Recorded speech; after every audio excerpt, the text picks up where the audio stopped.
출애굽기에서 우리 하나님께서 우리에게 주시는 메시지는 이 출애굽이란 말이 애굽을 떠난다고 했지, 그죠? 애굽을 떠난다. 그래서 애굽에서 머물고 있는 하나님 백성은 거기에 머물고 있으면 안 된다. 왜냐 그러면 하나님과 언약한 땅은 가나안이기 때문에 그렇다. 그래서 이것을 통해서 우리 모세나 아브라함이나 그 거대한 문명이었던 그 메소포타미아 문명, 이집트 문명을 떠나고 버리는 것이 바로 하나님을 만날 수 있는 하나의 조건이었어요. 그렇죠? 그래서 이 떠난다는 것을 다른 말로 하면 뭐다? 포기하는 것, 내려놓는 것이다. 그래서 우리가 떠나고 포기하고 내려놓아야지만 하나님만이 주실 수 있는 축복을 받을 수 있다고 그랬어요. 그렇죠? 하나님만이 주실 수 있는 축복. 다른 축복 말고 그냥 세상이 주는 축복을 가지고 하나님의 축복이라고 우리가 말하는데 그런 축복이 아니라 하나님만이 주실 수 있는 축복을 받을 수 있다. 굉장히 중요한 메시지고 이것이 성경 끝까지 흘러가는 거예요. 그래서 우리가 떠나지 않고 포기하지 않고 내려놓지 못하면 아무리 교회를 다녀도 우리가 세속적인 기쁨으로 즐거워하지 여호와로 말미암는 기쁨, 시편 기자들이 얘기했던 그런 기쁨을 우리가 만끽할 수 없다는 것이 성경을 통해서 이야기하는 하나의 중요한 기별이에요. 그래서 오늘 우리가 변화되고 싶다면 정말 하나님이 바라시는 그러한 교회를 다녀도 정말 한번 정면 승부를 해보고 싶다 그러면 이 포기하고 내려놓고 떠나는 것들을 우리가 연습하는 그러한 여러분과 저가 되기를 간절히 바라겠습니다. 자, 그 다음에 이제 본격적으로 출애굽기를 들어가 보도록 하겠습니다. 이 400년간 이스라엘 백성들이 애굽에 머물면서 하나님의 언약을 잊어버려요. 그래서 이스라엘 백성들이 잊어버리면 뭐가 온다? 고난이 온다 했어요. 고난이 온다. 잊어버리면 고난이 온다. 그래서 이게 계속 이어지는 패턴이에요. 잊어버리면 고난이 온다. 고난이 오면, 이 고난이 왔는데 출애굽기에 보면 상상할 수 없는 고난이 몰려옵니다. 완전히 심지어는 막 그들이 아무리 노력해도 24시간 노력을 해도 그 해낼 수 없을 만큼의 이 노력이 부여되어져요. 그러면 이 사람들이 뭐를 기억하냐 그러면 고난이 오게 되면 다시금 찾게 돼요. 부르짖게 됩니다. 근데 너무 힘드니까 아 맞아 우리가 하나님 백성이지 하면서 하나님을 찾게 됩니다. 그래서 하나님을 찾게 되면 그 다음에 뭐가 온다? 이스라엘 출애굽기에 나오는 구원이 옵니다. 그래서 이 공식이 출애굽의 공식뿐 아니라 이스라엘 역사의 전체 공식이에요. 잊어버려요. 그러니까 신앙이 내려가는 게 잊어버린다는 거예요.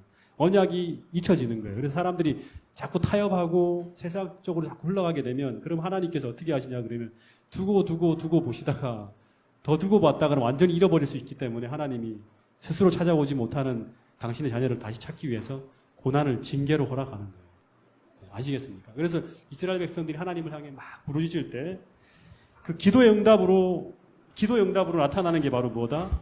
모세예요. 그러니까 모세가 그냥 하나님이 주어지는 게 아니라 이 성경을 보면 이스라엘 백성들이 부르짖음에 하나님이 그들의 기도를 들으시고 그 다음 내용이 바로 뭐냐? 모세가 출현하는 거예요. 모세 탄생에 대한 이야기가 나오는 거예요. 요게벳 이야기가 등장하는 2장이 시작됩니다. 그래서 이 모세의 탄생과 성장 그리고 광야 생활을 이야기하면서 출애굽기 1장, 2장이 자그마치 80년이 세월이에요. 1장, 2장. 광야에서 지내는 시간. 모세가 탄생하고 성장하고 광야 생활의 준비의 기간이 80년이에요. 80년. 그러니까 출애굽기 전체의 역사가 몇 년이에요? 40년이죠. 준비의 기간이 자그마치 2배나 걸리는 거예요. 그러니까 굉장히 중요해요. 여기서도요. 우리가 하나님의 역사가 펼쳐지려 그러면 어떻게 보면 더 많은 시간 우리가 준비해야 된다는 거예요. 그렇죠? 사람이 준비되지 않으면 하나님은 역사를 펼치지 않는다는 거예요. 그러니까 모든 역사가 사람이 준비되어졌을 때 움직이는 거예요. 그러니까 우리가 가정, 교회 제일 중요한 게 뭐냐 그러면 사람이에요. 그냥 사람도 아니라 어떤 사람이다? 오늘 우리가 창세기에서 말한 것처럼 믿음의 사람, 거듭난 사람, 그 다음에 순종하는 사람, 그 다음에 품성 변화를 이루어내는 사람. 그죠? 이런 사람들이 준비되어졌을 때 하나님은 그들을 통해서 사역을 펼치는 거예요. 그래서 교회에 사람이 많이 모이는 것도 중요하지만 더 중요한 것이 뭐냐 그러면 이 하나님의 날에 여호와의 날에 쓰실 수 있는 사람이 준비되는 것은 더 필요하다. 더 중요한. 모세 한 사람이 준비되니까 그 다음에 어떤 일이 벌어집니까? 400년 동안 이루어지지 않은 역사가 순식간에 펼쳐지는 거예요. 그 한 사람을 통해 홍해가 갈라지고 그 다음에 막 그 만나가 쏟아지고 반석에서 물이 나고 아말렉이 퇴치되어지는 이런 모든 역사가 모세 한 사람이 준비되어짐으로 말미암아 펼쳐집니다. 그래서 또 하나는 지난번에 얘기했던 것처럼 출애굽기의 또 공식인데 하나님은 이스라엘 백성들이 고통으로 고난 중에 빠졌을 때 그 기도의 응답으로 환경을 바꾸는 것이 아니라 환경을 변화시키는 것이 아니라 사람이에요, 사람. 사람을 준비시킨다는 거. 그러니까 준비되지 않으면 안 된다는 거. 굉장히 중요합니다. 모세를 준비시키는 게 기도 응답이라는 거. 이게 참 제가 이 원당교회에서 이 부분을 같이 출애굽기를 나누면서 제가 나눴던 얘기인데 제가 참 이거 말을 보면서 굉장히 많은 감명을 받았어요. 왜 고통스럽다 그러는데 하나님이 이 고난을 딱 바로의 마음을 확 바꿔주는 것이 아니라 그 기도 응답으로 모세를 준비시켰을까. 참 이게 굉장히 저한테 많은 생각을 하게 만드는 거예요. 오늘 모든 부분의 답이 여러분이에요. 내가 변화되어지면 끝나는 거예요. 내가 준비되어지면 끝나는 거예요. 모든 고통, 불행, 이 모든 것들의 답은 사람이 준비되는 거예요. 이 교회도 이 믿음의 사람이 준비되어지면 하나님이 모세의 기적처럼 상상할 수 없는 일들이 펼쳐질 수 있어요. 어쨌든 하나님이 떨기나무에서 불꽃 가운데서 모세를 만나요. 그런 다음에 모세에게 말하는데 그 말하는 건 여러 가지 이야기지만 하나예요. 그 이야기의 핵심은 내 백성을 이집트에서 어떻게 해라? 끌어내라는 거예요. 이게 하나님이 주신 모세에게 주신 기별이에요. 모세의 사명은 뭐냐 그러면 내 백성을 이집트에서 끌어내는 거예요. 그래서 모세가 뭘 들고 가냐 그러면 뭐 이것도 필요하고 저것도 필요합니다. 근데 하나님이 다 그게 필요한 게 아니라 뭐 하나만 줍니까? 지팡이 하나를 줍니다. 그래서 이 지팡이 하나 들고 간다는 건 뭘 들고 가는 거예요? 하나님을 믿고 믿음으로 들어가는 거예요. 그래서 이 모세가 믿는 여호와와 바로가 믿는 이집트의 신과의 전쟁이 바로 뭐냐 그러면 출애굽기 12장까지 진행되어진 내용이고 그것을 우리는 뭐라 그런다? 열 재앙이라 그럽니다. 그러니까 모세가 믿는 여호와와 바로가 믿는 이집트 신과의 전쟁이 출애굽기 12장까지 벌어지는 열 재앙이라 전쟁이 벌어져요. 그래서 이 마지막 재앙인 애굽의 모든 장자를 죽이는 10번째 재앙 앞에 바로가 드디어 무릎을 꿇어요. 그러니까 다 죽이는 거죠. 그러니까 우리가 마음이 악하면요. 아무리 눈에 보이는 게 보인다 하더라도 이 뭐냐면 자아예요. 자아 때문이에요. 벌써 무릎을 꿇어도 벌써 몇 번을 꿇어야 되는데 우리가 그래서 무서운 거예요. 우리 마음이 그렇게 완악해지면 안 돼요. 하나님 앞에 순종하고 겸손한 마음으로 준비되지 않으면 우리도 그렇게 될 수 있어요. 내가 한없이 올라가잖아요. 그럼 내 자존심 때문에 내 자아 때문에 심지어 내 자식이 죽어가는 어떤 그런 상황이 보더라도 하더라도 회개하지 않아요. 돌이키지 않고 끝까지 맞서는 거예요. 나중에 뭐까지 끌고 가는 거예요. 장자가 죽었으면 이제 더 이상 또 나가면 또 죽을 수밖에 없는데도 자기가 낳고 있는 모든 군대를 다 끌고 쳐들어가는 거예요. 하나님을 대항해 가는 거예요. 반대 방향으로.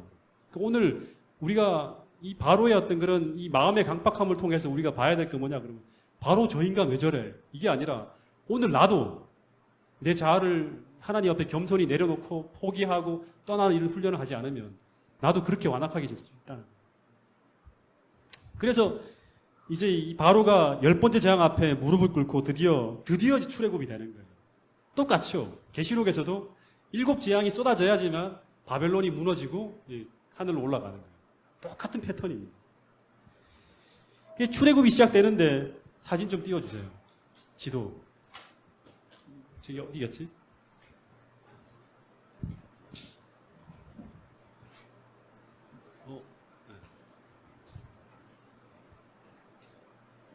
물론 이 경로에 대해서 의문을 많이 갖는 분들이 있어요. 지금 요즘에 학계에서 뭐 출애굽 경로가 이게 아니다라고 하면서 제2의 출애굽 경로가 나온 책들이 있는데 일단은 1차적으로는 모르겠어요. 제 믿음은 이쪽에 좀 더 가거든요. 이제 출애굽이 시작되는데 이제 하여튼 중요한 건 아니지만 그래도 봅시다. 그 고센 땅에 있는 이스라엘 백성들 드디어 열 재앙을 맞고 이제 이 바로가 항복하면서 출발을 해요.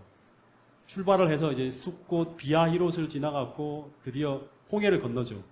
홍해를 건너서 마라를 거쳐갖고 엘림을 지나서 이 마라의 쓴물을 경험하죠. 그죠? 출애굽기 15장입니다. 엘림까지 15장. 14장에 이걸 건너가는 거예요. 출애굽을 하는 거예요. 12장이 이제 6월절 시작되는 거예요. 그래서 계속 그럼 여기서 이제 출애굽기 16장에서 드디어 신광야에서 만나를 경험하고 그런 다음에 드디어 어디로 가냐 그러면 시내산까지 가요. 이 시내산은 어딘지 알죠? 호렙. 그 출애굽기 3장에서 모세가 하나님을 떨기나무에서 만나는 그곳이에요. 하나님께서 네가 나중에 여기서 나를 예배하는 일이 있을 거라고 얘기했거든요. 그 응답에 따라서 시내산까지 온 거예요. 요까지의 기록이 바로 뭐냐 그러면 출애굽기입니다. 이까지의 기록이 시내산까지. 네. 아시겠습니까? 그래서 그 3일 만에 이제 이 물이 떨어지면서 마라의 경험을 하고요. 3일 만에. 그 다음에 한 2달 정도를 3개월인데요. 한 50일까지, 50일 정도. 6월절에서부터 시작해서 시내산에서 율법을 받는 게 오순절이잖아요. 그죠? 50일이거든요. 50일 정도 돼갖고 이제 여기서 율법을 받는 일이 벌어집니다. 그리고 여기서 1년을 머물어요. 출애굽기에. 1년. 이 출애굽기, 레위기까지가 여기까지 역사예요. 민수기는 여기서 출발하는 거예요. 근데 이 시내산에서 이스라엘 백성들이 11개월을 머물면서 한 일이 뭘까? 네? 한 일이 뭘까요? 11개월을 머물면서 한 일이 뭐예요? 하나님이 뭐하러 광야에서 그 11달을 1년 가까이를 거기서 머물게 했을까요? 네. 제가 원래 이 공부를 어디 가서 하려고 했나 그러면요. 저기 사슴의 동산이라든가 아니면 저기 가서 하려고 했죠. 그렇죠? 왜 그런지 아시죠? 광야로 이렇게 보내놔야지만 이 사람들이 더 이상 다른 생각 안 하고 여기서 딱 머물면서 하나님에 대해서 공부할 수 있는 거예요. 환경을 바꾸는 거예요. 그래서 항상 광야로 보내요. 예수님도 사역을 준비하기 전에 광야로 가잖아요. 오늘 우리도 마찬가지예요. 뭐를 이렇게 성전을 측량하고 있어요. 갑자기 계시록 11장의 이 천사 같아. 성전 측량하는 천사. 에스겔서에. 그래서 어쨌든 우리도 광야가 필요해요. 모세도 광야로 갔죠. 이스라엘 백성들은 준비를 위해 광야로 가는 거예요. 예수님도 광야로 가는 거죠. 광야는 하나님과 내가 1대1로 만나는 시간. 그 새벽 시간, 모든 것에 차단돼 갖고 우리가 조용히 하나님을 묵상해야지만 내가 정말로 내가 어떤 존재이고 내가 무엇을 해야 되는 존재이고 내가 이 시대에 어떻게 살아야 되는지 이런 것들이 잘 이렇게 들려져요. 그렇지 않으면 계속 우리는 분주한 생활 속에서 신앙 말씀이 이끌어가는 삶이 아니라 환경이 주도해져 가는 삶을 살 수밖에 없어요. 안 들리니까, 잘 안 보이니까, 영적으로 흐려지니까. 그래서 광야의 시간은 되게 필요한 시간이에요. 어쨌든 이 11개월 동안 한 일이 바로 뭐냐 그러면 이거를 하나님께서 제일 핵심은 광야에서 이스라엘 백성들이 받은 게 딱 2가지죠. 뭐하고 뭐예요? 11개월 동안 한 일이 뭐 이게 그리스도인의 신앙의 기초입니다. 그러니까 우리가 침례를 받고 홍해를 건넌 다음에 하나님의 말씀을 먹는 것으로 그치는 게 아니에요. 만나를 먹는 것으로 그치는 게 아니라 반드시 시내산에서 이 2가지를 받아야지만 가나안 정복을 할 수 있는 힘을 얻을 수 있는 거예요. 2가지가 뭐죠? 다 앞으로 오세요. 다 앞으로 오세요. 그 상궁사공 다 앞으로. 다 앞으로. 뒤에 앉지 말고. 공정일, 정진이, 신영숙, 그 다음에 김경희 집사님 다 앞으로 오세요. 뒤에 앉지 말고.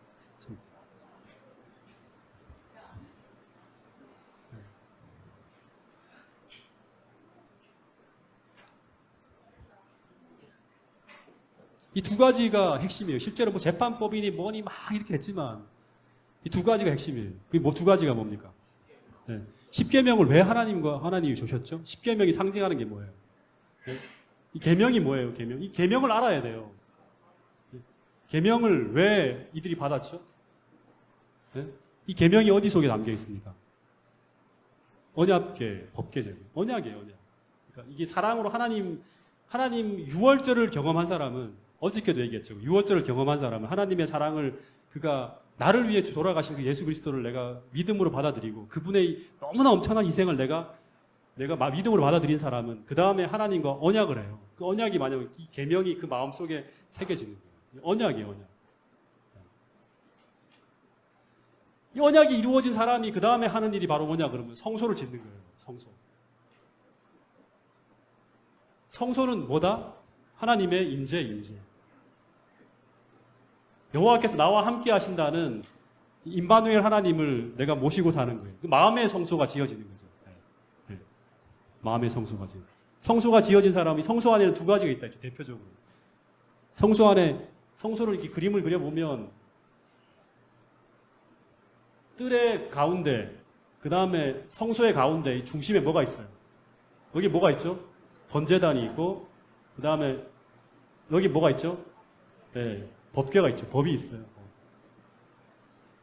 중심에. 다시 말하면 성소가 우리 마음에 지어진 사람은 번제단은 십자가를 상징한다 했어요. 그죠? 6월절이 6월절. 하나님께서 나를 위해 돌아가셨다는 것을 내가 믿음으로 받아들이고 그 사랑이 계속 그 사랑의 불꽃이 마음속에 피어오르는 사람은 결국 하나님과 계명으로 언약을 하게 돼요. 언약을 맺게 돼요. 그래서 이 계명으로 언약한 사람에게 하나님께서는 그 법을 성령을 통해서 우리 마음속에 기록하신다는 거예요. 이것이 있어야지만, 이것이 마음에 장착이 되어야지만 이 두 가지가 무기예요. 이게 하나님의 계명과 예수 믿음이에요. 여호와께서 나와 함께 하신다. 하나님의 계명과 예수 믿음이에요. 이 믿음을 가진 사람들이 드디어 어디 가냐면 가나안을 정벌하는 거예요. 성공적으로 정복할 수 있어요. 이걸 앞세우고 가야지. 근데 이게 안 되면 결국 실패하는 거예요. 이게 다 안 됐죠. 이스라엘 백성들이 다 안 됐어요. 그래서 이 출애굽기는 이집트에서 가나안까지의 기록이 아니라요. 이집트에서 시내산까지의 기록입니다. 시내산까지. 그러니까 율법 받고 성막 건축하는 것까지 기록이에요.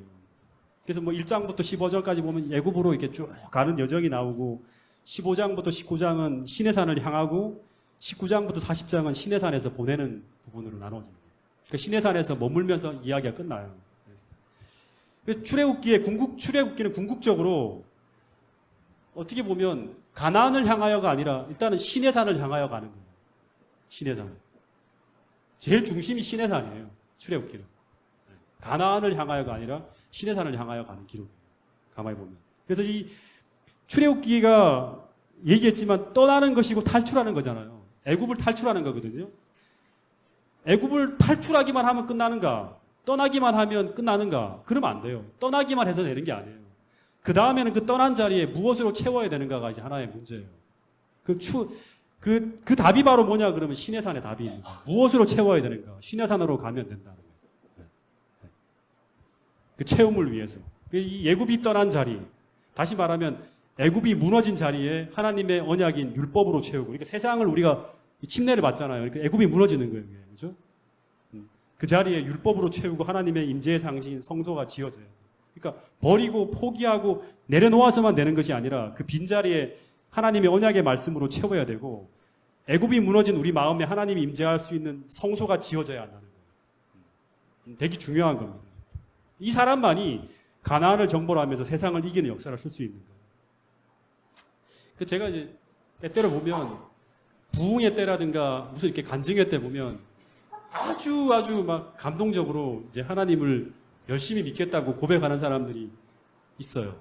그죠? 그럼 그 마음을 들으면서, 그리고 그 결심을 하게 된 것이 하나님의 역사요, 은혜라고 그러면서 이 길을 끝까지 가겠다고 고백하는 많은 사람들의 이야기를 제가 듣습니다. 근데 그 사람들이 오래지 않아서 이런 결심들을 크게 후회하는 경우들을 가끔씩 봐요. 가끔씩. 가끔씩. 그리고 그 다음에는 그 전보다 더 냉담한 생활로 돌아가요. 마치 하나님의 역사가 아무것도 아닌 것처럼 되어버리는 경우들이 종종 있습니다. 여러분, 출애굽의 역사 가운데서도 마찬가지죠. 출애굽의 역사를 보면 수많은 잡족들이 같이 따라 나와요. 애굽을 버리는 거예요. 애굽을 버리고 따라 나와요. 잡족들이 같이. 그러니까 거기에는 뭐 이집트인 많은 사람들이 있었거든요. 근데 이 출애굽의 역사를 보면 이 많은 잡족들이 함께 애굽을 떠났지만 그들이 따라오면서 계속 뭐 하냐 그러면 계속 뭐 하죠? 불평하고 계속 원망하고 후회하고, 그런 다음에 뭐 하냐면 반역합니다. 이 역사가 그 부조화 선지자에 보면 대부분 그 잡족들의 어떤 그런 동반돼서 이스라엘 백성들이 같이 충동진에 같이 움직이는 역사였어요. 그래서 결국에는 이 사람들 이런 모양이 나타나는 이유가 바로 뭐냐 그러면 이 시내산에서 제대로 채용을 받지 못했기 때문에 그런 거예요. 시내산에서 하나님의 율법이 그 마음속에 세워지지 않았고 6월절은 했지만, 의식적으로 했지만 실제로는 자기 마음속에 십자가가 세워지지 않았어요. 자기 마음속에 성소가 지어지지 않았어요. 그렇기 때문에 결국 하나님의 임재에 대한 것들을 보지 못하고 계속 걷기만 하는 거예요. 그러니까 계속 죽겠다. 왜 신앙생활이 이렇게 힘들어. 왜 내가 이 길을 걸어왔지. 돌아가지도 못해. 이제 막 따라와서 친구들 다 끊어지고 이래갖고 계속 후회하면서 하다가 안 되겠다. 돌아가기 위해서 어떻게 해야 된다. 반역해야겠다 하면서 하나님 앞에 반기를 넣는 거예요. 그럼 이 사람들이 전부 다 광야에서 다 죽었어요. 전부 다. 여러분, 애굽이 무너진 자리, 애굽이 떠난 자리에 그 마음에 하나님의 율법이 성령을 통해서 새겨지지 못한 사람, 성령이 새기는 거예요. 우리 마음속에 새겨지지 못한 사람은 광야에는 성소가 있어. 눈에 보이는 성소가 있지만 실제로 그 마음의 성소가 지어지지 않은 사람은 결국 가나안 땅에 들어가지 못합니다. 여러분, 이 두 가지, 하나님의 계명과 예수 믿음을 소유하지 못한 사람은 절대로 요단강을 건너서 하늘 가나안에 들어가지 못한다는 사람. 이거 우리가 믿어야 돼요. 배워야 돼요. 그러니까 얘기했지만 출애굽기의 모든 역사는 말세를 만난 우리에게 경계로 주셨다고 그랬어요.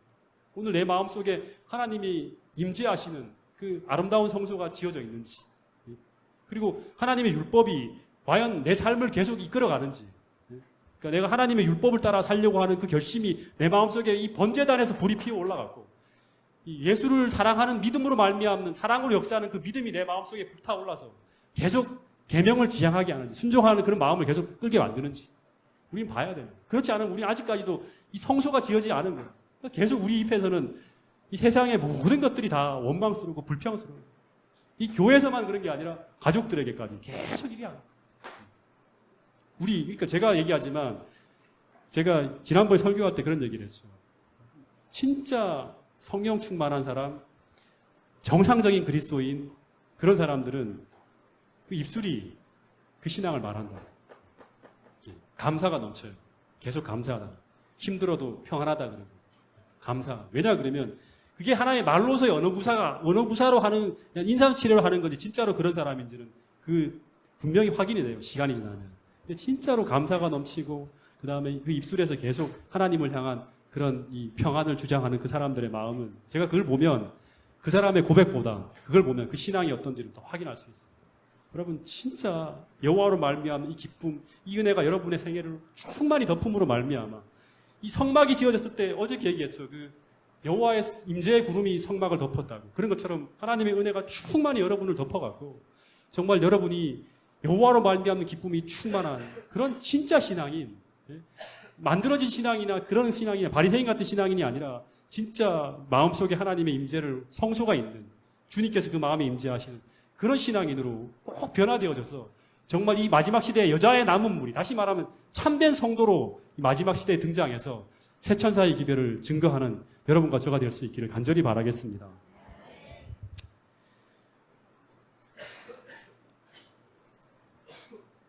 여러분, 이게 무기가 두 가지예요. 이게 계명과 성소인데요. 이 가나안 정벌의 무기예요. 이 두 가지거든요. 계명과 성소거든요. 이게 무기인데, 이게 제가 얘기했잖아요. 이 성소는 하나님의 십자가와 계명이라 했잖아요. 그죠? 이게 이 여호와로 하나님께서 나와 함께 하신다는 확신이 이 바로 믿음이거든요. 성소가. 임마누엘이에요. 이 확신을 가지고 싸워야 되는데, 계시록 14장 12절에 보면 성도들의 인내가 여기 있나니 저희는 하나님의 계명과 예수 믿음을 지키는 자예요. 계시록 12장 17절에도 하나님의 계명과 예수의 증거를 가진 자들이에요. 예수의 증거가 바로 성소예요. 하나님이 나와 함께 계신다. 그러니까 이 두 가지가 마지막 시대에도 우리가 악과 싸우는 무기예요. 이거 두 가지를 가지고 우리 싸우는 거예요. 가나안 정벌도 똑같이 이걸로 하는 거예요. 그러니까 출애굽기의 패턴이나 마지막의 패턴이 다 똑같아요. 네. 이거 본다 그러면. 그래서 이 하나님이 나의 하나님이라는 이 언약의 계명, 언약한 거, 우리 계명 가지고 언약한 거거든요. 하나님이 나의 하나님이라는 언약의 계명과 하나님이 나와 함께 하신다는 그 임재의 확신인 성소, 다시 말해 예수 믿음을 소유해야지만 요단강을 건널 수 있고 가나안을 정벌할 수 있는, 이게 안 되면 턴하는 거예요. 이게 준비가 안 되면 들어가 살지를 못하니까 턴하는 거예요. 왜? 정복이 안 되니까. 요단강을 건널 수가 없는 거죠. 건널 수가 없으면 어떻게 해야 돼요? 계속 돌려야 되는 거예요. 몇 년 동안 준비될 때까지 계속 돌리는 거예요. 그게 몇 년? 40년. 네. 여러분, 그래서 이게 우리가 성경을 공부하면 놀라운 어떤 그런 이런 너무나 정교하고 너무나 확실한 이 패턴들과 이런 법칙들이 있다는 걸 보게 되는, 이게 성경이 그냥 만들어진 책이 아니라는 걸 연구하면 할수록 더 확신하게 됩니다. 이 계명이 그렇게 중요한데 계명이 강조가 안 돼요. 오늘 많은 사람들이 함부로 해요. 하나님이 언약한 건데. 그러니까 너희가 나를 사랑하면 어떻게 된다? 사랑으로 역사하는 이 번제단이 불타오르면 그 결과가 뭔다? 지킨다는 거예요. 번제단이 불타오르고 있다면 지킨다는 거예요.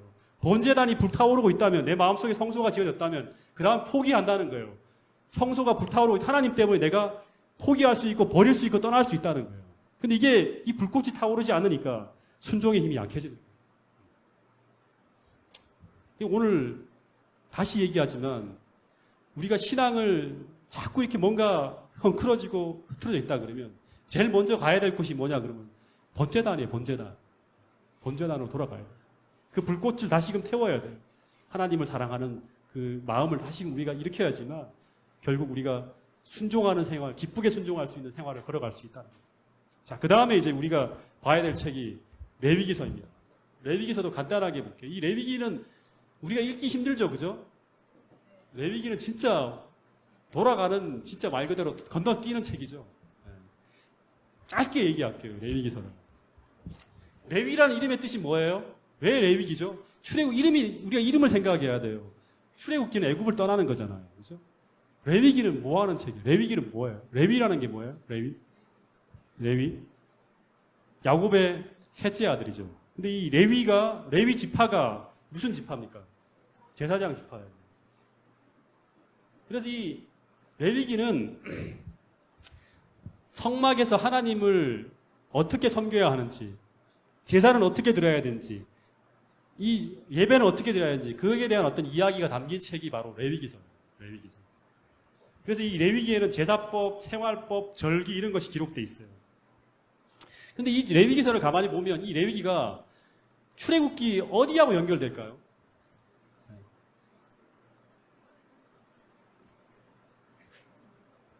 24도. 조금 더 낮춰도 될 것 같은데, 온도를. 자, 이 출애굽기 25장을 보면 25장부터는 성막에 대한 이야기가 나와요. 제사법이 나오고. 그래서 이 25장부터는 쭉 전부 다 무슨 얘기가 나오냐 그러면 바로 그 시내산에서 그 율법, 하나님 성막에 대한 얘기부터 제사법에 대한 얘기가 쭉 나오면서 40장까지 쭉 이어져 갑니다. 그래서 레위기서는 이 출애굽기서의 부록이라고 생각하면 돼요. 출애굽기 25장부터 이야기가 계속 더해지는 거예요. 그러니까 다시 말하면 출애굽기에 나와 있는 그 내용들을, 제사법에 대한 내용들을 더 자세하게 이제 이어 기록해 놓은 책이 바로 레위기라고 생각하면 돼요.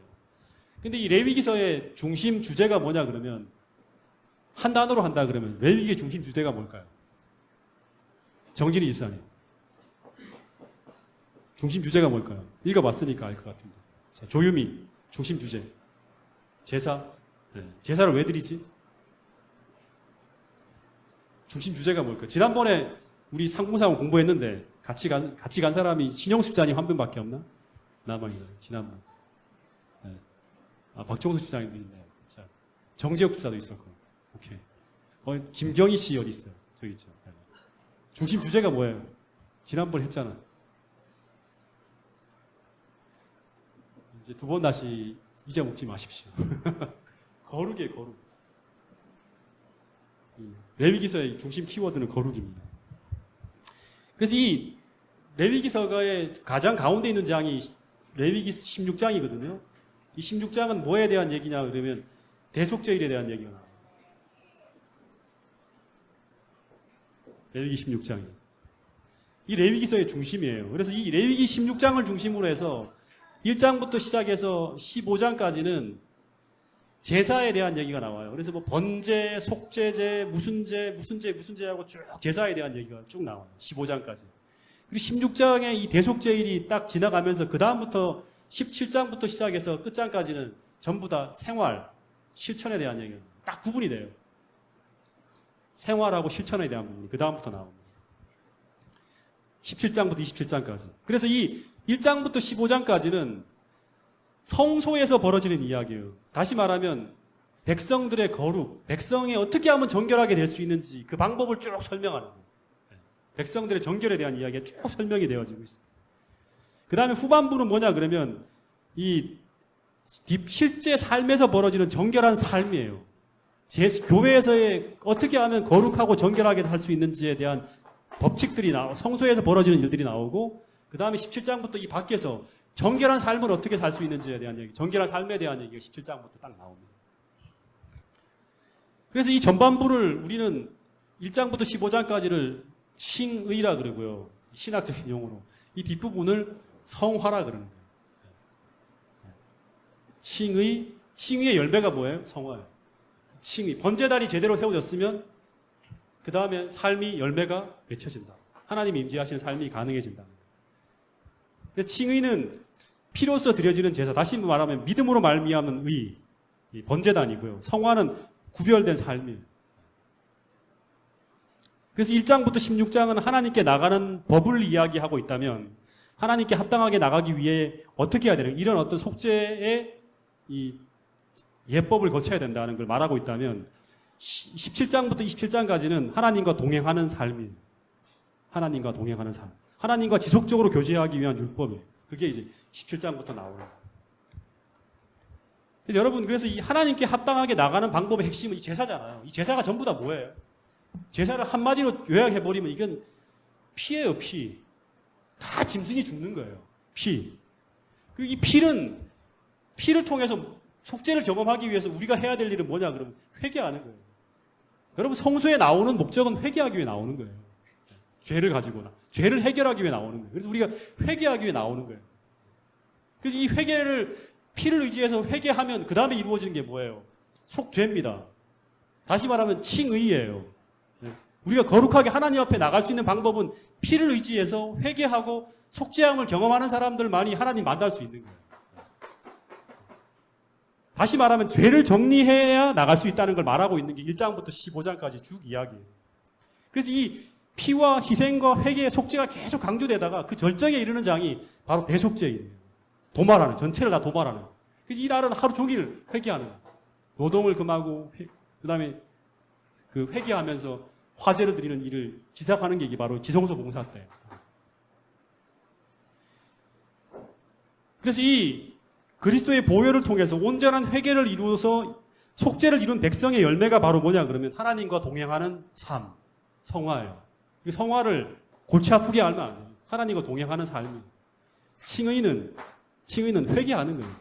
하나님의 십자가를 희생을 의지해서 회개하며 속죄를 이룬 사람들이 칭의, 하나님의 법적으로 하나님 앞에 무죄한 사람으로 서면서 하나님과 교통이 이루어지는 거예요.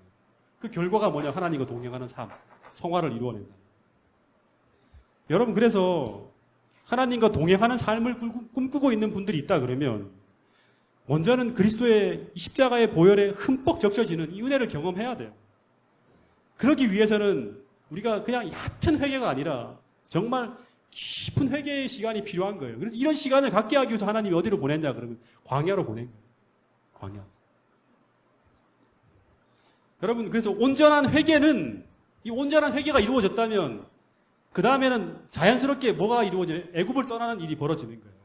그러니까 애굽을 떠나야지 해서 가능한 게 아니라 온전한 회개, 하나님의 이 그리스도의 십자가의 피와 희생과 이 회개, 참된 회개를 거치게 되면 자연스럽게 떠나는 일이 벌어지는 거예요. 온전한 회개는 애굽을 떠나는 일, 애굽을 버리는 일, 포기하는 일, 내려놓는 일을 만들어냅니다. 참된 회개. 그냥 우리가 포기하지 않는 게 아니라 하나님께 돌아가는 거예요. 그래서 다시 말하면 온전한 회개는 떠남과 포기와 버리는 일을 수반하는 거예요. 온전한 회개는. 참된 회개는 그냥 죄를 덮는 외투가 아니라 그랬죠. 엘렌 화이트. 버리는 일을 가능하게 만들어주는 거예요. 그래서 이 온전한 회개가 이루어지지 않으면 성화가 이루어질 수가 없어요. 회개가 없으면 성화는 이루어지지 않는 거예요. 그냥 다른 생활을 하는 것처럼 꾸며내는 그런 어떤 외적인 어떤 그런 포장, 종교적인 의식만 할 수 있는 것 뿐이죠. 우리가 진짜 참되게 변화하는 삶을 살고자 한다 그러면 이 레위기의 방법을 따라서 온전한 회개가 이루어져요. 그렇죠? 그렇게 된 사람이 바로 하나님과 온전한 동행을 가능하게 만들어준다는 거예요. 여러분, 정말 이렇게 만약에 살았다 그러면 이스라엘 백성들이 하나님을 참되게 경험하며 성화했다 그러면 민수기의 그 역사는 벌어지지 않았겠죠. 그렇죠? 그래서 이 하나님 앞의 정결은 가나안 정벌의 성패를 가르는 거예요. 이 성결한 삶의 실패는 결국 뭐를 만들어내냐 그러면 우리가 이 교회가 마찬가지예요. 우리가 성도들이 하나님의 보혈의 피가 이 교회 안에 충만하게 모든 영혼들을 적시고 있어야지만 되고 그래서 참된 회개가 이루어지지 않는 그런 일들이 계속 교회 안에 벌어진다 그러면 결국 이 교회의 모든 성도들이 나약한 그리스도인이 될 수밖에 없어요. 죄 앞에서 언제나 무릎을 꿇게 돼요. 언제나 하나님 앞에 하나님의 뜻과 세상적인 어떤 욕망이 같이 충돌할 때마다 하나님을 선택할 수가 없어요. 나약한 그리스도인이 된다. 그럼 결국에는 가나안 정벌이 이루어지지 않는 거예요. 여러분 정말 우리 성도님들이 이 레위기서의 방법을 따라서 정말 참된 회개를 통해서 하나님과 다 깊이 동행할 수 있는 그런 믿음의 사람들이 될 수 있기를 간절히 바라겠습니다. 레위기서 잘 이해되셨죠? 1장부터 27장까지. 이렇게 생각하고 이게 듣고 난 다음에 레위기서를 보잖아요. 그럼 다르게 보일 겁니다. 그 다음에 제가 또 강의하면 레위기서 들어가게 되면 훨씬 더 편하게 또 들을 수 있을 거예요. 구조를 보게 되면 이게 어떻게 이루어진다 하는 걸 대충 보게 되면 하나하나 공부하는 게 되게 쉬워요. 자, 레위기서는 출애굽기의 끝부분과 시간적으로 장소적으로 변동이 없어요. 그러니까 레위기는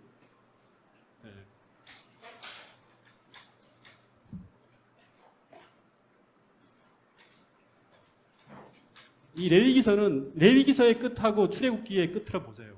똑같아요. 다 시내산에서 말이 나와요. 레위기서의 끝, 출애굽기의 끝. 그래서 이 레위기는 출애굽기하고 같이 이어져 있습니다. 계속 시간적으로. 그리고 레위기와 출애굽기는 어디에서 썼을까요? 모세가. 모세 오경 중에 출애굽기와 레위기는 어디 썼을까요? 네, 시내산에 썼습니다. 출애굽기와 레위기는 시내산에 썼어요. 그리고 또 하나만 좀 더 보면 창세기는 어디에 썼을까요? 어디 광야? 창세기는 어디에서? 네? 네, 창세기는 미디안 광야에 있었어요. 창세기하고 또 한 권의 책을 미디안 광야에 쓴 게 있죠. 욥기. 예, 기억하세요. 그러니까 나중에 이제 제가 오늘 그 연대기선으로 쭉 책을 묶을 때 미리 잠깐 얘기하면 이 창세기하고 욥기는 제일 먼저 쓰여진 역사서예요. 예, 창세기하고 욥기는. 그 다음에 창세기 다음에 나오는 이야기가 출애굽기죠. 출애굽기하고 같은 역사책이 바로 같은 시대의 책이 뭐다? 레위기가 같은 기록이에요. 이렇게 연결됩니다. 그 다음 민수기가 또 역사책으로 이어집니다.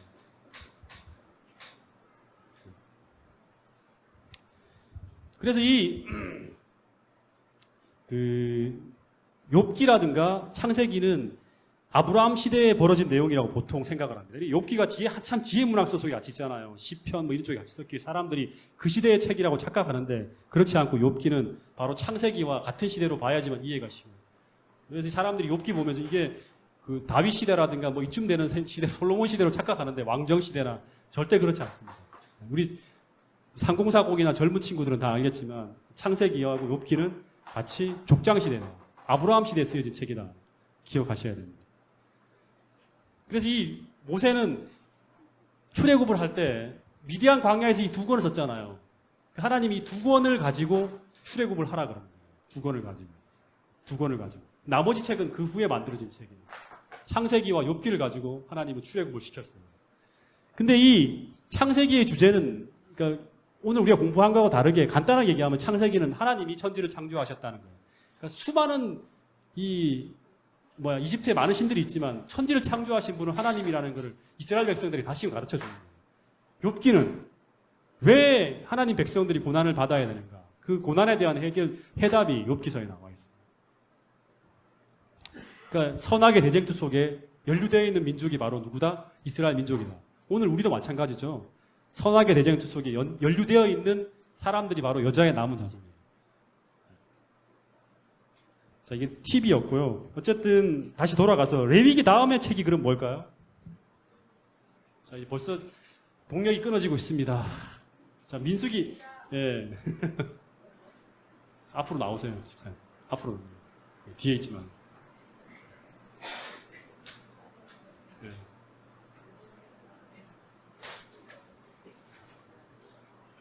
아무리 생각해봐도, 예. 제가 오늘 구약 전체를 마무리하는 건 쉽지 않을 것 같은 생각이 듭니다. 벌써 탄력이 끊어질게요. 탄력이 이렇게. 자, 민수기거든요. 이 민수기에서, 그러니까 창세기, 역사가 2300년이 흘러가죠. 그죠? 출애굽기 몇 년이 흘러갑니까? 2300년이 흘러갔어요. 노아 홍수가 2000년, 그 다음에 아브라함부터 시작해서 요새까지 300년, 2300년의 역사가 흘러갑니다. 출애굽기에서 몇 년이 흘러갑니까? 출애굽기에서 몇 년?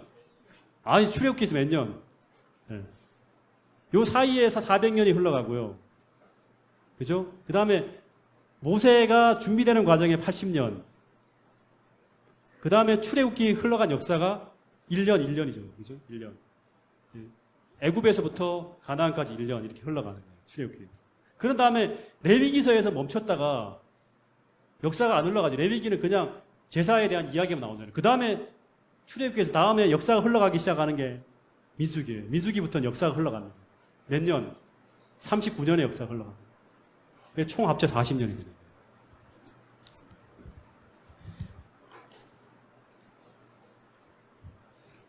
그래서 이 민수기는 시내산에서 가나안에 들어가기 바로 직전 요단 동편까지의 역사가 민수기 역사예요. 이 민수기 역사의 끝은 아론이 죽으면서 끝나요.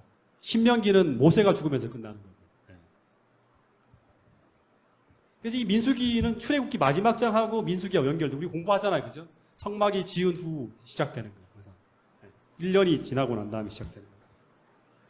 자, 이 민수기를 히브리인들이 뭐라 그랬냐 그러면 이 민수기는 그 70인 역에서 이렇게 이름이 민수기가 붙여진 거고 실제 히브리인들은 이 민수기를 뭐라고 불렸냐 그러면 부미드 바르 그래갖고 그 뜻이 광야에서라는 뜻이에요. 광야에서. 그러면 광야에서 뭘 했는가?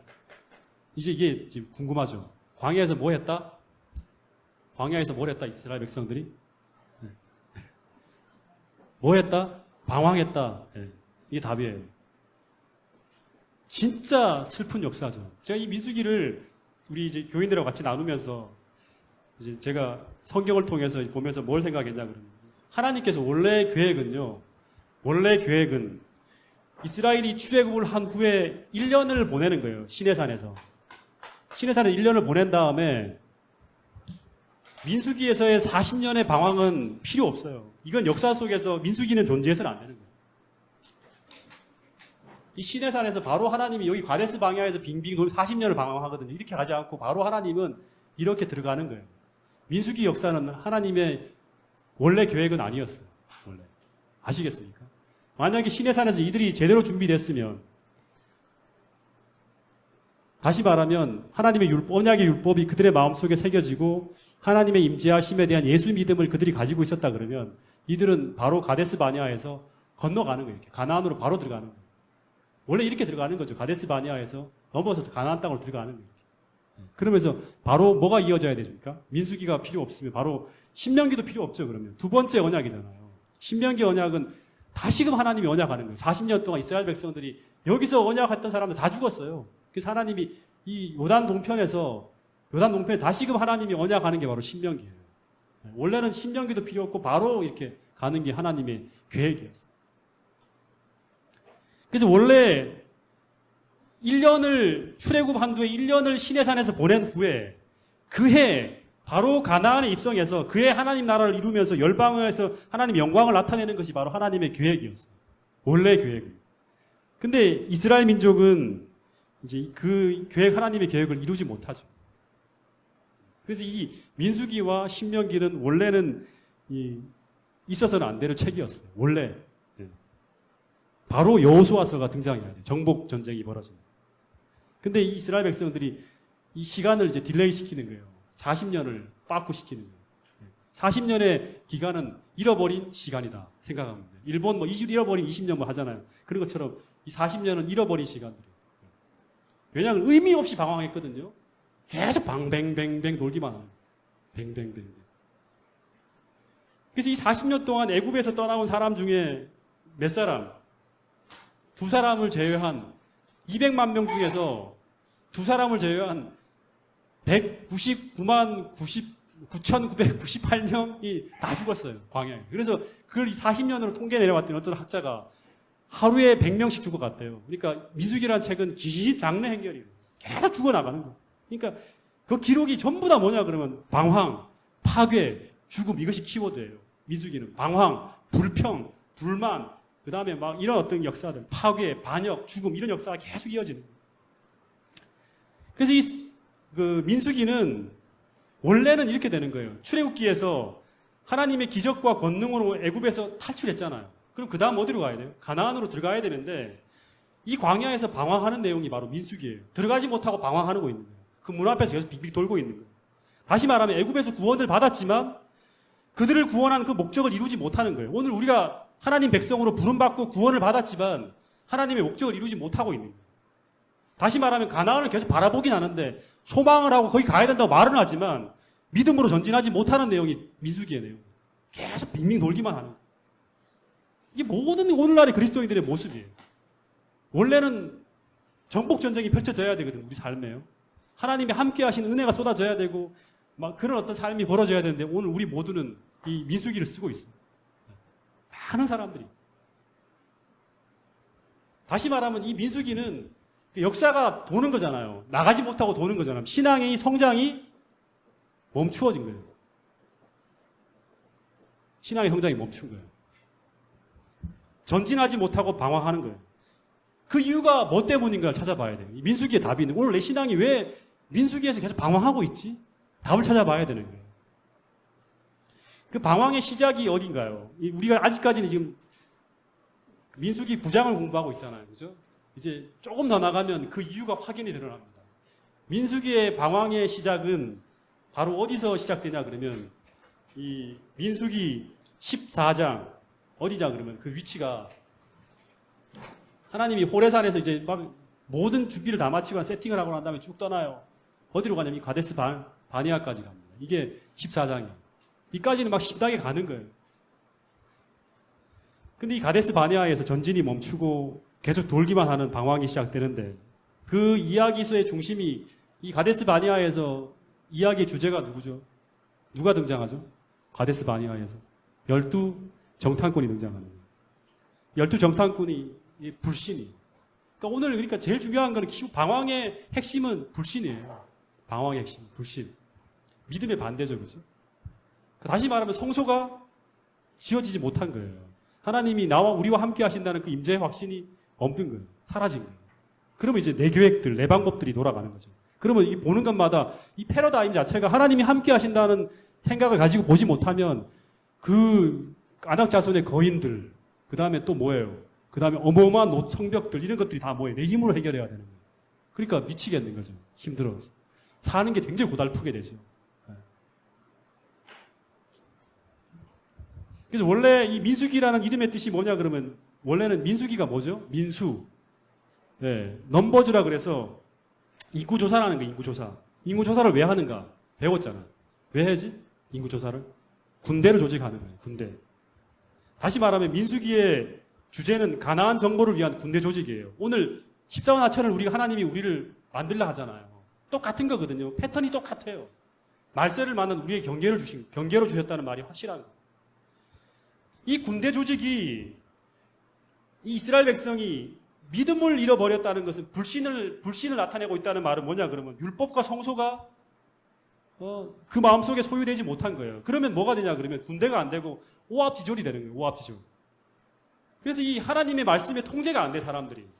뭐라 그러면 안 움직여요. 하나님께서 이렇게 하라는데 그렇게 못하겠다 그러는 거예요. 그러면서 가라 그러는데 못 가, 전진하라 그러는데 못 가겠습니다. 정탐해야겠는데 이런 말이 나오는 거예요. 하나님의 뜻은 계속 정탐하는 게 아니거든요. 제가 지난번 설교했죠. 신명기를 보면 정탐하라는 게 하나님 뜻이 아니었어요. 근데 이 사람들이 조사해야겠다는 거예요. 무서워서. 그래서 조사를 해보니까 못 들어가는 거예요. 그냥 나갔으면 단순하게 단무지 신앙으로 밀어붙였으면 그냥 가서 큰일 났네 기도해야겠다고 막 기도하면서 하면서 이게 정벌이 이루어지는데 조사를 해보니까 안 되는 거예요. 네. 전진하라는데 전진을 못하는 거예요. 그런데 여러분 이 40년의 방황의 역사의 대부분을 보면요. 방황하면서 어떤 일이 벌어지냐 그러면 방황하게 되면 불신하게 되면 그 역사가 전부 다 부정적으로 갑니다. 우리 인생도 마찬가지예요. 믿음으로 전진하지 못하면 대개 역사가 부정적으로 흘러가요. 그래서 40년의 역사는 조직 파괴 계속 어두운 역사가 내 인생이 계속 무너지는 거예요. 근데 이 민수기에 반전이 있습니다. 돌기만 하다가 민수기에 반전이 있어요. 그 반전이 어디냐 그러면 민수기 21장이에요. 민수기 21장. 그 민수기 21장에 어떤 일이 벌어지는가 하면 이게 이제 거의 이스라엘 백성의 역사의 끝이 왔어요. 38년 거의 그쯤 지났을 거예요. 이제 끝났는데 이스라엘 백성들이 이제는 막 어디 전쟁터에 이겨요. 이기고 난 다음에 이제는 생각할 때는 호르산이 어디 있죠? 호르마 여기네. 이 근처네요. 호르마. 여기 있네. 호르산. 이 근처에서 이렇게 왔는데 이제 이 방향을 하나님께서 이스라엘 백성들 생각에는 이렇게 돌아가면 돌아갈 거라는 생각을 하고 이렇게 돌아갈 거라고 생각하는데 갑자기 구름 기둥이 40년 방황했어요. 이 이야기 끝이란 말이에요. 근데 갑자기 남쪽으로 움직이는 거예요. 구름 기둥이. 그러니까 머리가 갑자기 확 견딜 수가 없는 거예요. 가나안 쪽으로 올라가지 않고 왜 홍해 길을 따라가는가? 구름 기둥과 불 기둥. 근데 백성들의 마음이 상하였다는 기록이 있어요. 상하였다. 상하였다는 건 말이 상하였다는 게 실제로 뭐냐? 그럼 다 이 뚜껑이 다 열려버리겠죠. 그러면서 뚜껑이 열리면 항상 나타나는 게 뭐예요? 누구를 원망해요? 모세한테 원망하는 거예요. 이 모세, 네가 이렇게 해서 일단 불평하다가 나중에 이제 더 이상 못 참겠다. 이제 완전히 가나안 끝났다. 안 가는 것 같아. 가나안은 이제 뭐 하나님이 안 내려갈 것 같아. 그러면서 반역이 일어나는 거예요. 그러면서 원망하고 불평하다가 반역하면서 그 상황의 절정으로 일어났어요. 그래서 어떻게 하냐 그러면 돌멩이 다 들고 모세 때려 죽이고 돌아가자 하면서 돌멩이를 막 들려는 순간 하나님이 참다가 못 참겠다 나도 하면서 어떻게 하죠? 갑자기 이제 나 너희들하고 함께 하지 않을 거야. 딱 하나님이 잠깐 이렇게 얼굴을 약간 돌려요. 약간 돌리는 순간 어떤 일이 벌어지냐. 그동안 이 불뱀과 이런 것들을 다 하나님이 보호해 주셨는데 이 불뱀들이 텐트 안으로 몰려 들어가는 거예요. 다시 말하면 사단이 공격하는 거예요. 그러니까 하나님은 사단은 어떻게든 이스라엘 백성들을 다 죽이려고 그러는 거예요. 그래서 하나님이 그동안 지켜줬는데 이 하나님이 잠깐 피하시니까 바로 불뱀들이 텐트 안으로 들어가서 사람들 다 물어 죽이는 거예요. 근데 사람들이 죽어나가면 다 죽어나갈 거 아니에요. 막 물려 죽어나갈 때 그러면 공식이 있죠. 이제 자기 힘으로 해결할 수 없어. 그럼 어떻게 한다? 그 다음에는 고난이 닥쳐오게 되면 그 다음에 뭐가 된다? 그 다음에 하나 부르짖는 거예요. 그래서 하나님 살려주세요. 막 잘못했습니다. 회개하면서 모세 앞으로 쫓아가요. 살려달라고. 그때 하나님이 주신 답. 그 다음에 구원이 오죠.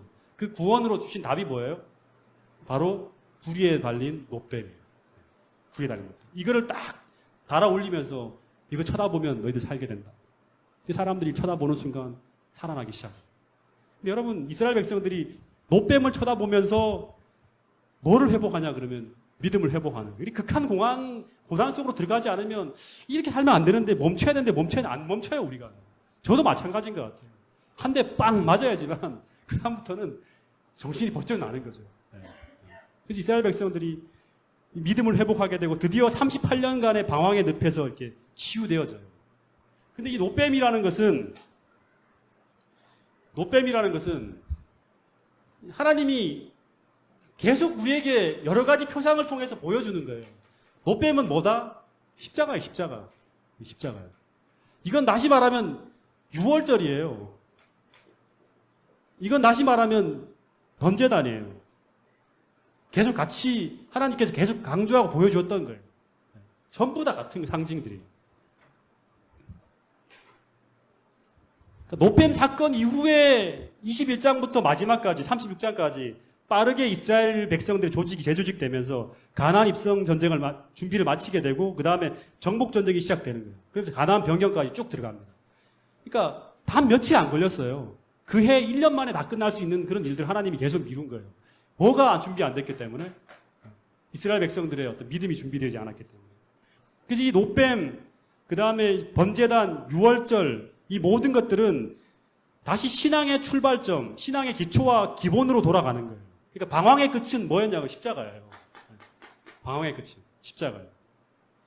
이 민수기가 우리에게 들려주는 하나의 기별이 있는데 그게 바로 뭐냐 그러면 결국 히브리 12장 1절부터 2절의 말씀에 보면 우리의 불신을 치료할 수 있는 최고의 치료제, 유일한 치료제는 믿음의 주여 온전케 하시는 이인 예수를 어떻게 하는 것이다?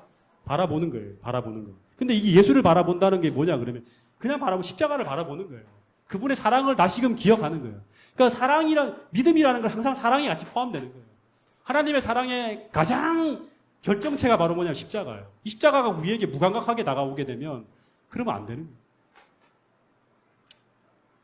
그래서 이 예수를 받아보면서 믿음을 회복하게 될 때 드디어 가나안을 향한 전진이 이루어지는 거예요.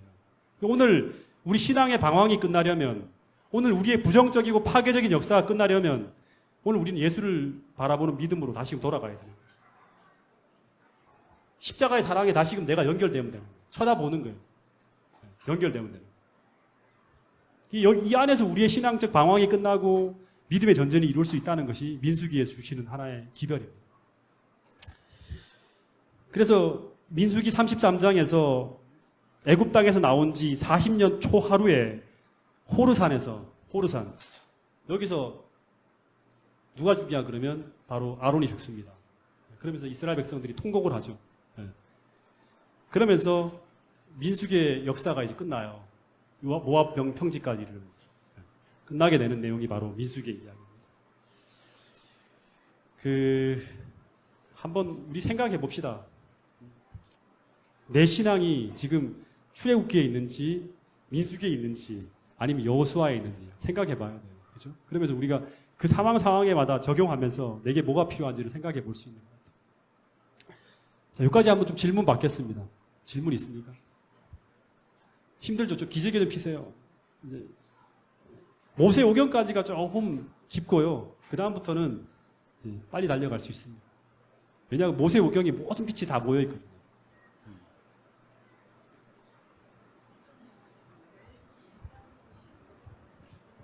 네. 16장의 대속제일, 그 다음에 17장부터가 생활의 실천. 대속제일. 네.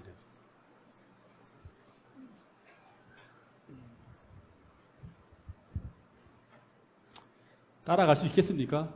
네. 지금 1시간 지났어요, 1시간.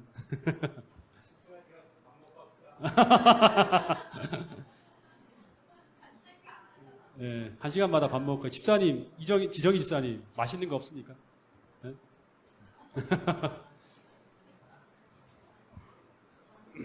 하여튼 오늘 공부하는 부분들은 제가 이게 설교로서 하는 게 아니기 때문에요.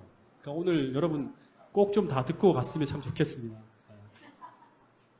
네.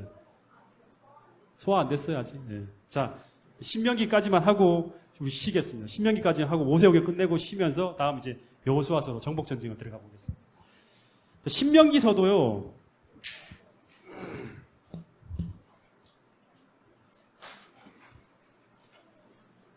이 신명기도 시간의 이동이 없어요. 이 신명기는 어디하고 연결되냐 그러면 민수기와 연결되는 거예요. 다시 얘기할게요. 자꾸 반복해야지만 되는 거예요. 나중에 이게 이제 다 모여져야지만 성경 전체 구조가 보여요. 창세기하고 연결되는 책이 같은 시대의 책이 뭐다? 욥기. 어디에 썼다? 미디안 광야에서. 그 다음에 창세기에서 출애굽기가 이어지는데 출애굽기하고 같이 연결된 책이 뭐다? 레위기. 같이 똑같이 시내산에 쓴 거예요. 그 다음에 민수기가 또 시간이 흘러가는 거거든요. 민수기하고 같이 쓰여진 책이 뭐다? 신명기예요. 같은 장소에 쓰여진 거예요. 모압 평지에 쓴 거예요. 모압 평지에서. 그리고 모세는 이 책을 쓰고 난 다음에 그 다음에 헤르몬산에서 죽어요. 끝나는 거예요. 느보산인가요? 느보산. 거기서 죽고 모세는 끝나는, 모세의 이야기 시대가 끝나는 거예요. 신명기까지 쓰고. 같은 모압 평지에 쓰고. 그리고 이 신명기는 역사가 시간이 흘러가지 않아요. 과거를 회고하는 책이에요. 신명기는. 그러니까 이 모압 평지에서 모세가 죽기 전에 이 모세가 이스라엘 백성들을 너무 사랑했잖아요. 그렇게 완전히 정말 나쁜 짓을 하는 이 이스라엘 백성들을 두고 모세가 이 모압 평지에서 이 느보산이 여기 있네요. 여기서 모세가 죽습니다. 바라보면서. 바로 여기 옆에 여기 건너가게 해달라고 하나님 앞에 막 기도하는데 하나님이 야 그만 좀 기도해라. 너 그 얘기 듣다가 나 마음 진짜 힘들어 죽겠다 하면서 그만해도 됐다. 그러면서 이 모세가 눈도 새하지 아니하고 기력도 한 번도 빠지지 않았는데 그냥 모세는 자연사합니다. 몇 살에? 120살에. 120살에 자연사합니다. 이 느보산에서 이 가나안을 바라보면서 하나님 여기 제발을 저로 하여금 들어가게 해달라고. 내 평생의 삶의 목표가 여기였는데 왜 제가 못 들어갑니까? 그만해도 좋다. 여기서 그만 잠들어라 하면서 이렇게 하나님이 생기를 딱 뽑아내니까 모세가 여기서 죽어. 근데 모세가 죽으면서 여기서 네 인생이 허무하게 끝나는 게 아니라 하나님께서 다시금 그를 구원해 줄 것과 그 다음에 이 역사의 끝, 이스라엘 백성들이 앞으로 어떻게 될 거고 여기서 그 다음에 예수님 재림하는 순간까지를 쫙 보여줘요. 그리고 모세가 여기서 끝나요. 하나님 제 숨을 이제 목숨을 거둬도 괜찮겠습니다. 이 모세가 이 모압 평지에서 이스라엘 백성들을 놓고 마지막으로 이제 이야기하잖아요. 이 이야기하면서 구구절절히 마지막 유언처럼 이스라엘 백성들에게 다짐 받으면서 했던 그 이야기가 바로 신명기예요. 신명기. 신명기를 쓰여지게 된 이유가 뭐냐 그러면 이제 이 출애굽기 백성들 중에 갈렙과 여호수아를 제외하고는 모두 다 광야에 죽어요. 이 경험을 한 여기까지 온 백성들 중에서 이 경험을 한 사람들이 갈렙과 여호수아밖에 없는 거예요. 이 경험을 한 사람들이. 이 시내산에서 율법을 받는 경험을 한 사람들이 갈렙과 여호수아밖에 없는 거예요. 나머지는 여기 다 죽었어요. 이 경험이 없어요. 그러니까 율법과 하나님과의 언약했던 그 놀라운 어떤 경험들과 성막을 짓고 했던 경험들, 그 다음에 이 열재앙을 경험했던, 유월절을 경험했던 이런 사람들이 아무도 없는 거예요. 그래서 하나님이 이 모세가 이 모압 평지에서 이스라엘 백성들과 새롭게 이 과거의 기억들을 다시금 그 기억하면서 이제 다시금 언약을, 재언약을 맺는 부분이 바로 신명기입니다.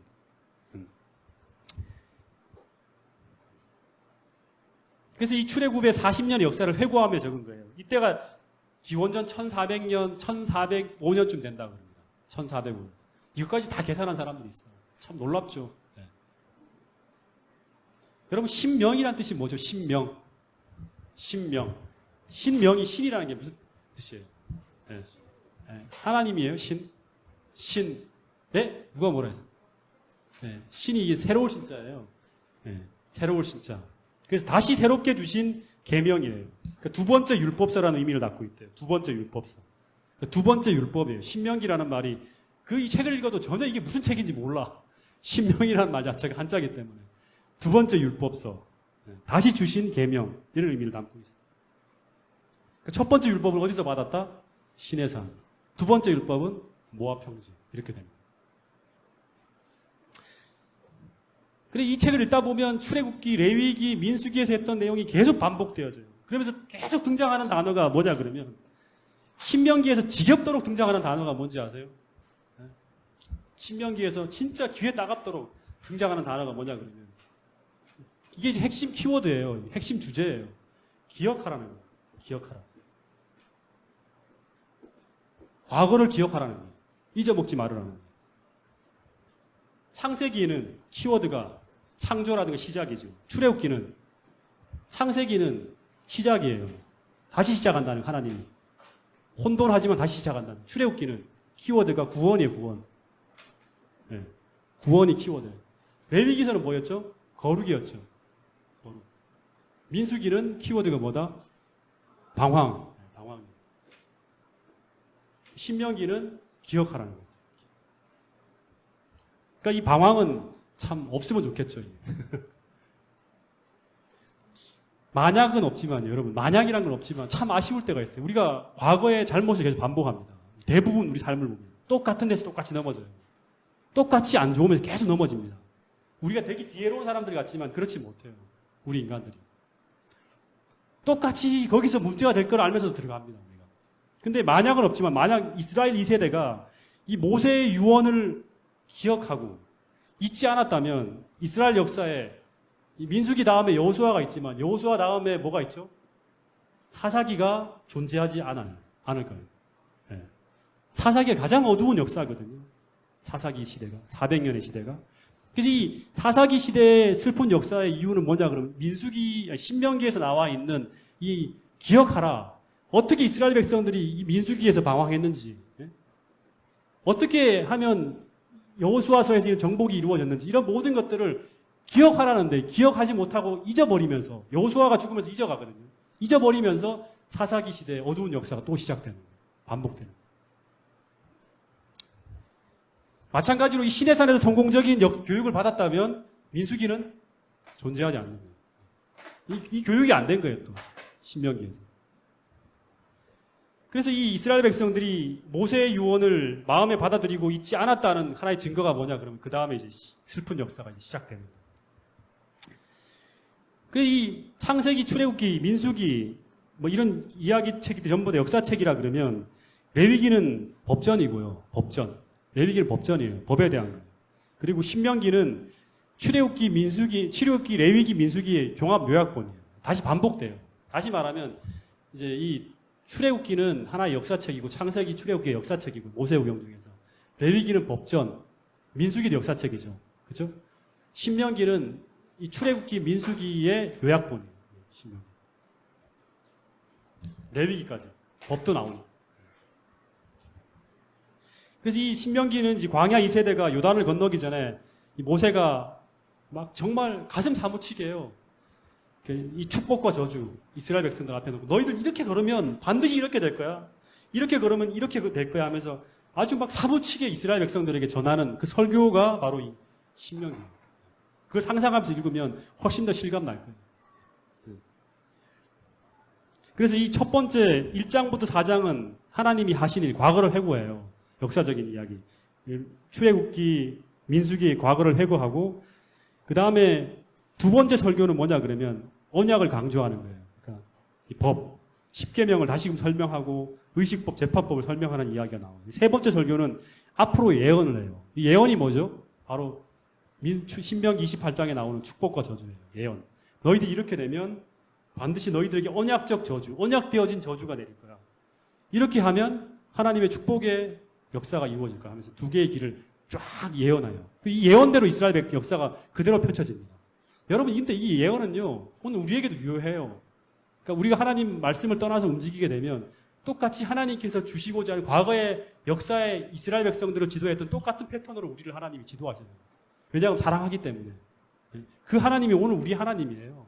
그러니까 이 예언을, 이 하나님의 약속을 잊어버리면 안 돼요. 우리가 기억해야 되는 거예요. 가장 안전한 길이 바로 뭐냐, 가장 안전하고 가장 행복한 길이 바로 뭐냐 그러면 아브라함이 했던 하나님께서 있으라고 하는 그곳에 있는 거예요. 아시겠습니까? 하나님이 하라고 하는 길, 하나님이 가라고 하는 그 길은 광야의 길이 됐든 홍해의 길이 됐든 우리 눈에 죽음의 길처럼 보인다 할지라도 거기서 하나님의 함께 하시는 은혜가 쏟아진다는 거예요. 그게 똑같이 오늘 이 시대에도 적용된다는 거예요. 왜냐하면 이스라엘 역사의 전체가 신명기 27장, 28장의 그 역사, 그 예언대로 이루어졌거든요. 자, 신명기 넘어갔습니다. 자, 조금 쉬고 우리 한 5분간 쉬고 이제 사사기 시대로 들어가도록 하겠습니다.